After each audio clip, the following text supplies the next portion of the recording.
Hi everyone. I decided to make a video about friendships because recently this has been a really massive healing for me.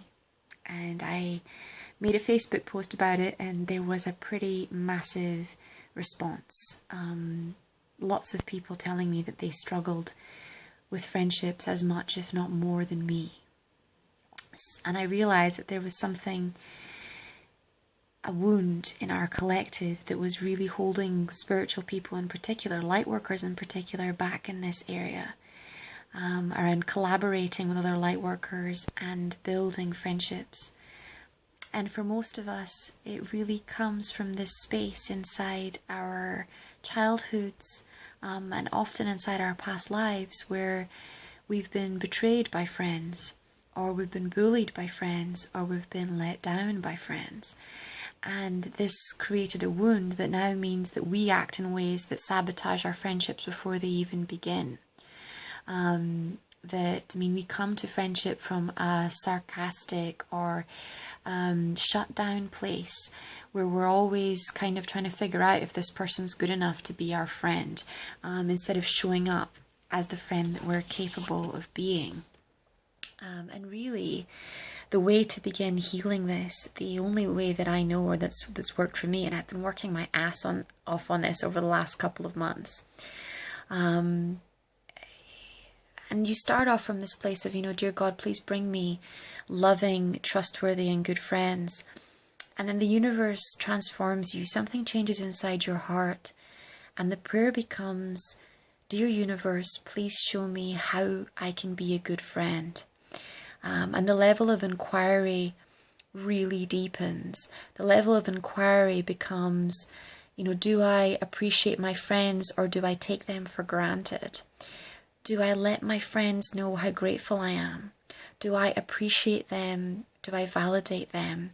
Do I actively, verbally and emotionally support their endeavours? Do I do more giving in my friendships than I do taking? What excuses do I use about my childhood to not really be the friend that I'm capable of being?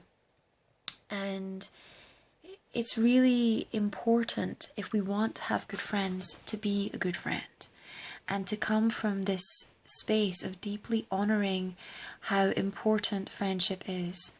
I mean, all of us, no matter how amazingly spiritual we are, have places where we fall down emotionally.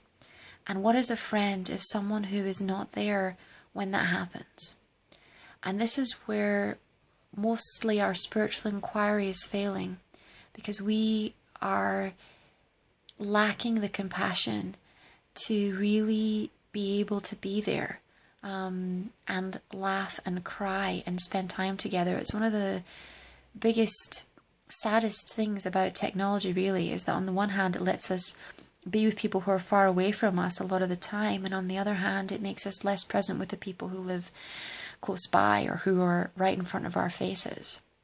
And it's especially with spiritual awakening, we're so sensitive to what other people are thinking and feeling, to whether or not they like or don't like us, to whether their intentions are pure, to whether they're in this, in the same energetic and emotional space or vortex as we are.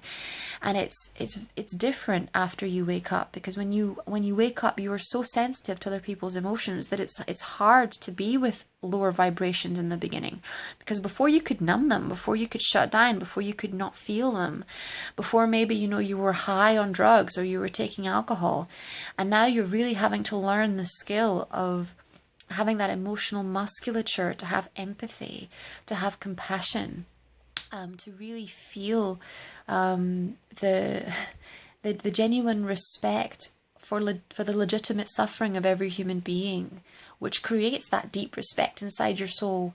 When people do things right, when people do things good, it stops you from taking things for granted.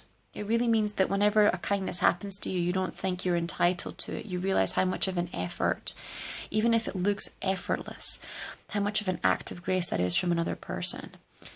So the ego is really, really tricky when it comes to friendships, because what it tries to do is that it tries and there's quite got a few tricks when it comes to friendships. So the first one is, when you're going to meet somebody new, is either arranging to meet friends somewhere really far away or somewhere difficult that it takes a long time to get to, is arriving late and leaving early, is making sure that you only talk about superficial things, or that you're, so that they can't actually really see you or help you. This is particularly damaging and common when you feel like your friends are doing better than you, and there's an element of competition with your friends instead of collaboration. And the ego would trivialize friendships. It would over casualize friendships. It would act like they don't matter. And we live in very times which lack honor, really. The ability to really sit and love other people. And we tend to switch, to be fair weather friends, to switch friends like we switch clothes, like we switch seasons, like we switch jobs, and to not really make that effort to really be the friend that we're capable of being. And true friendships are built over time.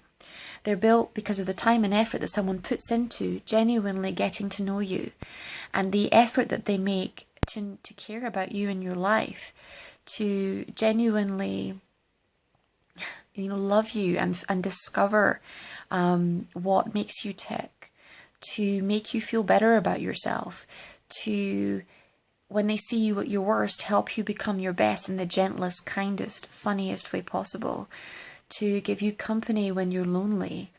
And that's where it's important for us to look at ourselves when it comes to our friendships. Where are we not honouring our friends? Where are we giving up too easily? Where are we not being friendly? Do you make appointments with friends and change your mind last minute and not show up?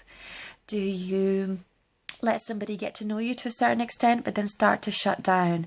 Do you start to lecture them, about your spirituality and your spiritual practice? When they're struggling, do you shut them down? Do you start to judge them? Do you talk about them behind their back to other people when they've shared personal information with you? What is it that you do? Do you start to read their energy all the time instead of actually being with them and enjoying their company?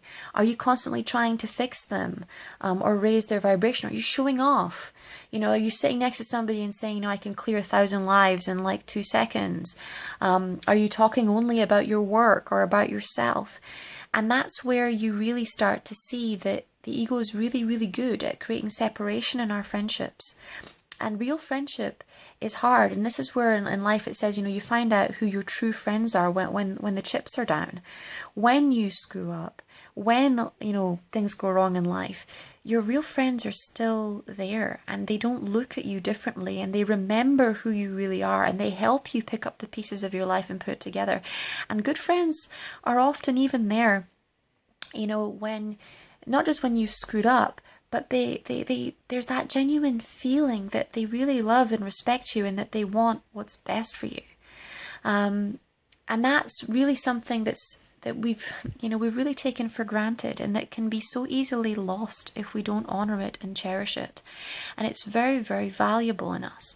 So just looking for where you can be of service to your friends, where you've been using your judgment or your fear to disconnect from people instead of to love and to respect them, where you may have been harsh or tough on your friends.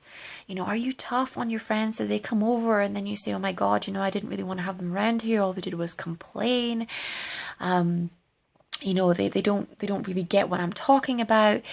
Really, are you hard on your friends? Are you tough to be around? Are you always acting like you're too busy and important to be with other people? Do you lecture your friends when they get things wrong? Do you tell them off in front of other people? Or do you wait till you're somewhere private and have discussions and bring up your feelings honestly and gently? And this is so important for us in the spiritual community, because in order to self-actualize, we really have to collaborate with one another.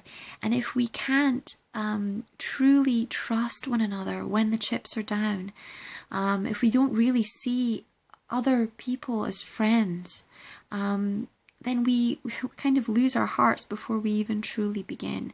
And I meet so many spiritual people who badly, badly want friendships and who are so lonely, but who don't look to themselves for why that's going on. And that's what's so sad.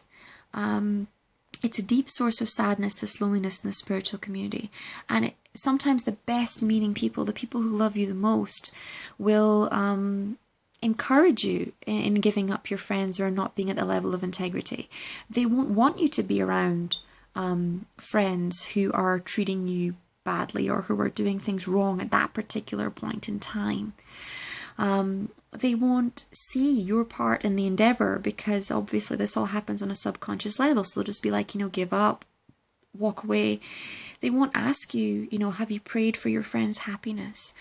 Are you asking the angels in the universe to surround them with peace and with love and to end their suffering? Are you noticing when they're not okay and making sure that you're there, or that somebody from your group of friends is there? Are you really becoming the friend that you're capable of being? And that's a really important thing.